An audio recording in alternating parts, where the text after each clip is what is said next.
and welcome to this week's video.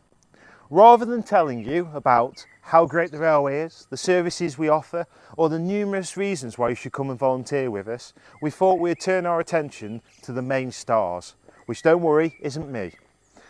We thought we'd go on about the 15 engines that we now have at the railway, starting with an individual video one by one.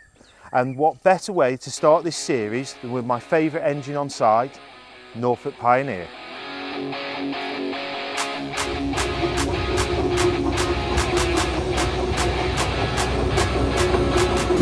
This is Norfolk Pioneer. She was finished in 2011 and she was built by Tony Martin of Norwich, who is an aircraft engineer by trade and is the mechanical engineer of our friends at the Wells and Walsingham Railway.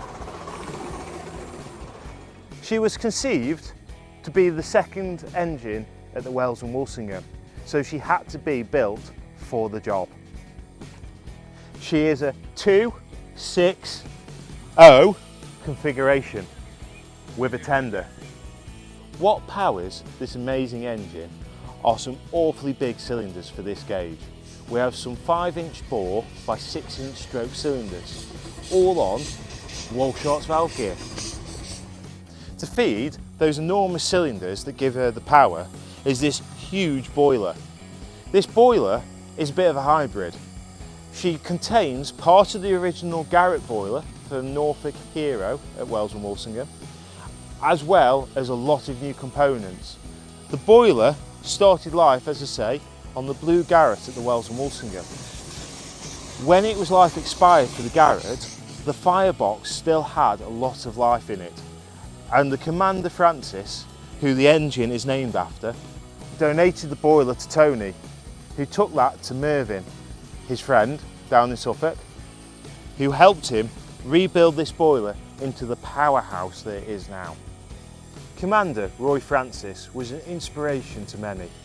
For us, he was a huge inspiration in the railway community, having built the now gone Wells Harbour Railway and the Wells and Walsingham, which is the longest 10¼ railway in the world. He also had a distinguished career in the Royal Navy during World War II, serving for His Majesty.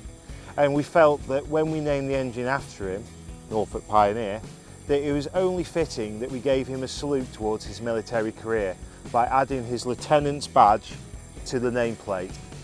Correct, for those with an eye for detail, with the King's crown. And some people will wonder why the tender has WWER on it. And this goes back to Tony when he used to race motorbikes. He used to race under the name of the Wibbly Wobbly Engineering. It was only right that he did the same branding when he built this engine. The WWER, the Wibbly Wobbly Engineered Railway.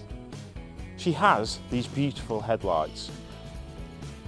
And the reason for that is that the engine was designed in Tony's interpretation that if the Leaker Manifold Railway, that is local to Rudyard, ever had a tender engine, this is what he thought that it would look like. Another one of her prominent features are the running board jacks at the front. The two Leaker Manifold locos both had derailing jacks on the front, but don't worry, she's not leaving the rails anytime soon at Rudyard. We hope you enjoyed this week's video. Why don't you drop a comment below to tell us what engine you'd like to see in the next video of the series.